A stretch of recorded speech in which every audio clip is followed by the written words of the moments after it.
Good morning student. मैं Raju Kumar Gurukul private ITI के इस ऑनलाइन लर्निंग में आप सबका फिर से बहुत बहुत स्वागत करता हूं। जैसा कि प्रीवियस क्लास में हम लोगों ने देखा था, हम सॉलिड वेस्ट के टॉपिक पे डिस्कशन कर रहे हैं।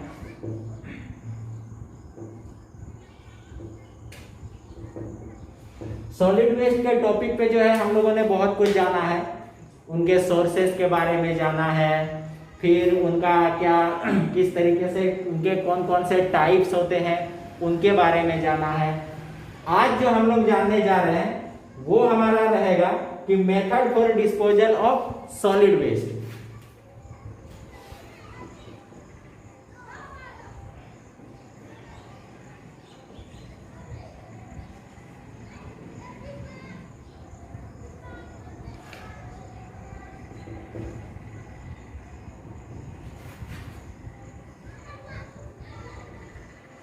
ओके, तो आज हम लोग जानेंगे method for disposal of solid waste, यानी जो भी सॉलिड वेस्ट निकलता है, जितने भी ठोस अपशिष्ट निकलते हैं, हम उनका निपटान कैसे करेंगे, कौन कौन से तरीके हैं उनको निपटाने के, आज हम इनके बारे में जानेंगे। तो फर्स्ट जो हमारा मेथड होता है वो हमारा होता है लैंडफिल।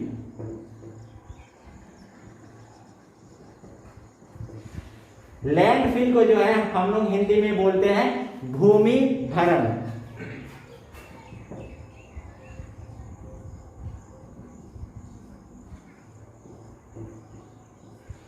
अब भूमि भरण क्या होता है ये हम लोग समझ लेते हैं। बहुत सारे ऐसे सॉलिड वेस्ट होते हैं जिसको हम लोग क्या करते हैं कि एक प्रॉपर गड्ढा खोद करके उसमें हम लोग क्या कर देते हैं, सारे के सारे अपशिष्ट को डाल देते हैं, और डालने के पश्चात क्या करते हैं, हम लोग उस पे मिट्टी से उसको दबा देते हैं। यानी क्या होता है कि जब उसको हम लोग दबा देते हैं मिट्टी से, तो अत्यधिक दाब और ताप के कारण जो है जो भी सॉलिड अपशिष्ट होते हैं वे क्या हो जाते हैं, अंदर में ही सड़ गल जाते हैं। तो भूमि भरण में ये होता है। दूसरा भूमि भरण में ये भी होता है कहीं कहीं पे कि कहीं पे ऑलरेडी क्या हुआ रहता है, गड्ढा किया हुआ रहता है, तो उस गड्ढे को भरने के लिए भी क्या करते हैं, हम सॉलिड वेस्ट को उसमें इकट्ठा करते जाते हैं, यानी उसको हम धीरे धीरे भरते जाते हैं। नेक्स्ट जो हमारा पॉइंट होता है वो हमारा होता है इंसिनरेशन।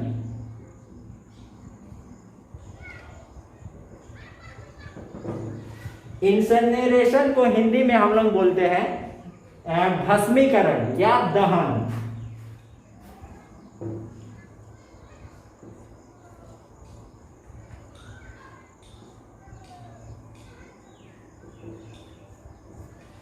ये भस्मीकरण और दहन क्या होता है, इसमें क्या करते हैं हम लोग, जितने भी सॉलिड वेस्ट होते हैं उनको क्या करते हैं, एक प्रॉपर जगह पे ले जाकर के हम लोग उसको क्या करते हैं, जला देते हैं। या समझिए कि हम लोग क्या करते हैं, बहुत बड़े बड़े आग की भट्टी यहाँ लगाते हैं, जिसको चिमनी के माध्यम से क्या करते हैं, अंदर में घुसा करके जितने भी सॉलिड वेस्ट होते हैं उसको हम लोग जला देते हैं।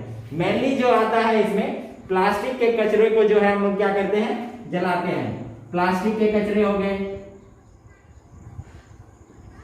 दूसरा हो गया कहीं कहीं पे ऐसे क्या होते हैं, कई आयरन हो गए, एल्यूमिनियम हो गए, उन सब को भी क्या करते हैं, हम दहन विधि के माध्यम से जलाते हैं।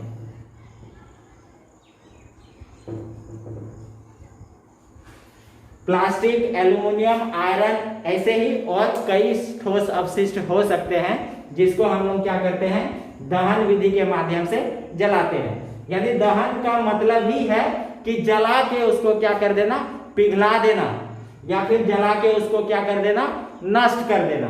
तो लैंडफिल और इंसिनरेशन, इसको मैं फिर से रिपीट कर दे रहा हूं। लैंडफिल में क्या करते हैं, एक प्रॉपर गड्ढे में सॉलिड वेस्ट को हम लोग जमा कर देते हैं, या फिर उसको गड्ढा खोद करके उसमें डालने के बाद उसमें मिट्टी से उसको क्या करते हैं, हम लोग ढक देते हैं। इंसिनरेशन यानी दहन भस्मीकरण में क्या होता है कि हम लोग सॉलिड वेस्ट को सीधे तौर पे जला देते हैं।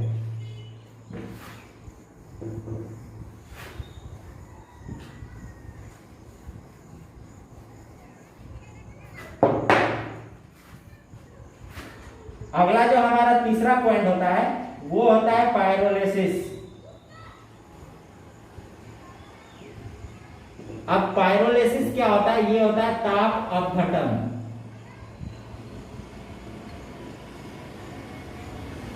देखिए, जो इंसिनेशन प्रोसेस होता है और ताप अपघटन यानी पायरोलिसिस होता है, इसमें कुछ सिमिलरिटी भी है।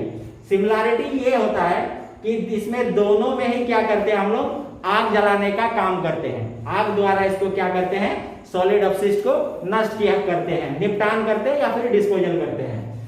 लेकिन इसमें डिफरेंसेस ये है कि जो इंसिनेशन का यूज करते हैं हम लोग, इंसिनेशन का यूज जब करते हैं, इसमें क्या होता है? बहुत अधिक मात्रा में ऑक्सीजन की जरूरत होती है। बहुत अधिक मात्रा में क्या होता है? जलाने के लिए ऑक्सीजन की जरूरत होती है। और साथ ही साथ क्या होता है? इसमें बहुत अधिक मात्रा में कार्बन डाइऑक्साइड या फिर मीथेन गैसें भी निकलती है, जो हमारे इन्वायरमेंट को हानि पहुंचाता है। लेकिन ताप अपघटन में ये चीज नहीं होता है। ताप अपघटन में हम लोग क्या करते हैं कि जो भी सॉलिड वेस्ट होता है उसको जलाने के लिए बहुत ही कम मात्रा में क्या करते हैं हम लोग? ऑक्सीजन का यूज करते हैं। जिससे क्या होता है कि इसमें हानिकारक जो भी गैसें हैं, चाहे वो कार्बन डाइऑक्साइड हो, मीथेन हो, ये सारी गैसें जो है बहुत ही कम मात्रा में निकलती हैं। इसलिए पायरोलिसिस प्रोसेस जो होता है, हम लोग इंसिनेशन प्रोसेस से इसको ज्यादा बेटर मानते हैं। नेक्स्ट जो हमारा प्रोसेस होता है वो होता है कंपोजिटिंग।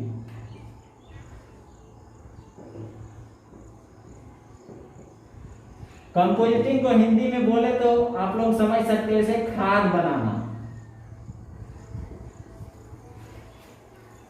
अब क्या होता है कि कुछ इसमें बेसिकली हम लोग क्या करते हैं, जो ऑर्गेनिक सॉलिड वेस्ट होते हैं, ऑर्गेनिक सॉलिड वेस्ट, कौन सॉलिड वेस्ट? ऑर्गेनिक। ऑर्गेनिक जिसको हम लोग क्या बोलते हैं? जैविक। जो जैविक ठोस अपशिष्ट होता है, बेसिकली उसको क्या करते हैं हम? कंपोस्ट करने के लिए कुछ बैक्टीरिया को डालते हैं, या समझिए कि जो जीवाणु होते हैं वो क्या करते हैं? उसको सड़ा गला देते हैं।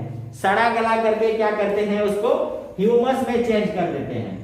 ह्यूमस। अब ये ह्यूमस क्या है, ये भी मैंने आप लोगों को बताया था कि जब भी कोई जैविक अपशिष्ट होता है, वो क्या होता है? पृथ्वी के सॉइल के सबसे ऊपरी परत में क्या हो जाते हैं? सड़ गल जाते हैं। और धरती पे सड़ गल जाने की वजह से सॉइल का जो सबसे फर्स्ट लेयर हम लोग को मिलता है किसमें? धरती के सबसे ऊपर में सॉइल का जो फर्स्ट लेयर होता है, यही चीज क्या होता है? हम लोग का ह्यूमस होता है। तो ऑर्गेनिक वेस्ट क्या होता है कि ऑर्गेनिक वेस्ट को जब हम लोग फेंक देते हैं, तो जो भी केचुए होते हैं, यानी केचुआ जिसको हम लोग बोलते हैं, केचुए हो गए या कुछ बैक्टीरिया हो गए, जीवाणु हो गए, वो क्या कर देते हैं? उनको सड़ा गला देते हैं। उसको ये समझिए कि खा के पचा देते हैं और सॉइल में या फिर खाद में, जिसको उर्वरक भी हम लोग बोल सकते हैं, चेंज कर देते हैं। तो कंपोजिटिंग वाले प्रोसेस में यही होता है कि जितने भी जीवाणु है, केचुए हैं, ये सारे सॉलिड वेस्ट को जो हमारे क्या करते हैं? सड़ा गला देते हैं और उसको ह्यूमस में, खाद में चेंज कर देते हैं। नेक्स्ट हमारा जो सबसे इंपॉर्टेंट मेथड होता है डिस्पोजल करने का सॉलिड को, वो हमारा होता है 3R method. 3Rs method.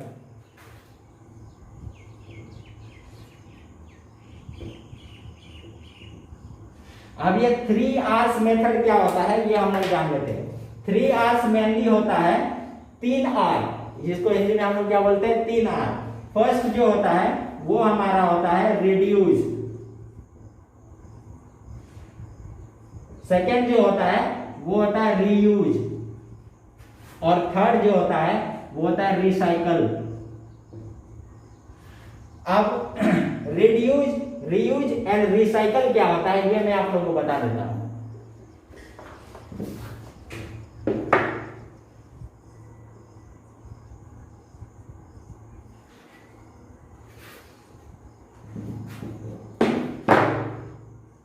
Okay, reduce, reuse and recycle क्या होता है, ये मैं आप लोगों को बताता हूं। रिड्यूज यानी कि कम उपयोग, यानी किसी भी पदार्थ को हम लोग क्या करेंगे? अगर उसका कम उपयोग करेंगे तो जाहिर सी बात है उसका अपशिष्ट भी कम बनेगा, और उसका अपशिष्ट कम बनेगा तो हमको उतना निपटान करने का भी जरूरत नहीं पड़ेगा। तो ये चीज याद रखना है कि किसी भी क्या करते हैं पदार्थ को, मैटर को हम लोग क्या करते हैं, हमेशा ये करना चाहिए कि उसका कम से कम उपयोग करना चाहिए। यानी रिड्यूस का मतलब हो गया कम उपयोग। सेकेंड जो होता है वो होता है रीयूज। रीयूज का हिंदी होता है पुनः उपयोग।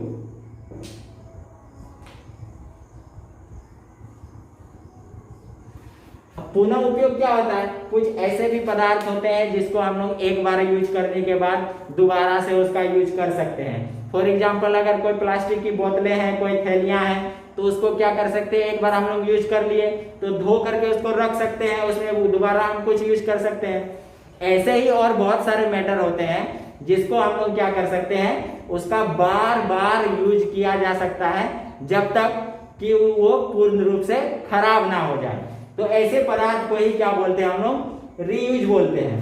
और फाइनली जो है हमारा वो है रिसाइकल। रिसाइकल का मतलब होता है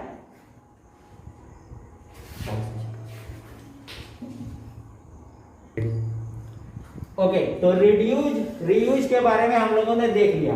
अब रिसाइकल क्या होता है कि किसी भी वस्तु को जब हम लोग उपयोग कर लेते हैं, उसे अनुपयोगी यानी अपशिष्ट मान लेते हैं, तो उसको जो है हम क्या करते हैं, इधर उधर ना फेंक करके उसका कुछ अदर प्रोडक्ट बनाने के लिए हम उसको किसी प्रॉपर मेथड से क्या करते हैं, कुछ दूसरा चीज बना देते हैं, और फिर से उसका क्या करते हैं, इस्तेमाल करने के लिए एक नई वस्तु हम लोग क्या कर लेते हैं, बना लेते हैं। तो ये चीज हम लोग का क्या होता है, रिसाइकल होता है। इसका अगर हम लोग हिंदी बोले तो इसका हो जाता है पुनः निर्माण। पुनः निर्माण,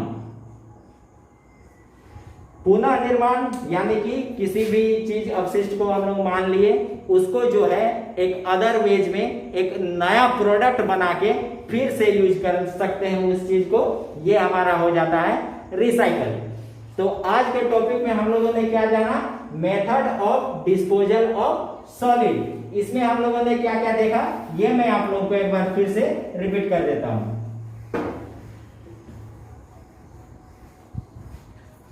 फर्स्ट जो हम लोगों ने देखा था, फर्स्ट पॉइंट, वो हमारा था लैंडफिल। लैंडफिल यानी भूमि भरण, जिसमें गड्ढे में क्या करते हैं हम लोग, जो भी सॉलिड वेस्ट होते हैं उसको डालते हैं। सेकंड जो हम लोगों ने देखा वो हमारा था इंसिनरेशन। इंसिनरेशन यानी कि दहन या भस्मीकरण, जिसमें क्या करते हैं हम लोग सॉलिड वेस्ट को जो है जला करके उसको नष्ट करते हैं या फिर उसका निपटान करते हैं। थर्ड पॉइंट जो हमारा था वो हमारा था पायरोलिसिस।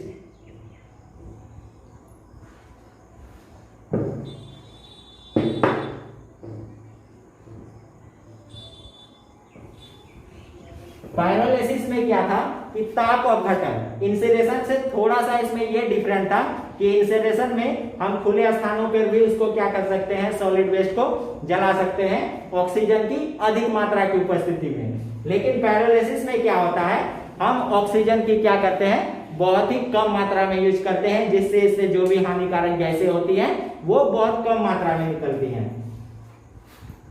फोर्थ पॉइंट जो हमारा था वो हमारा था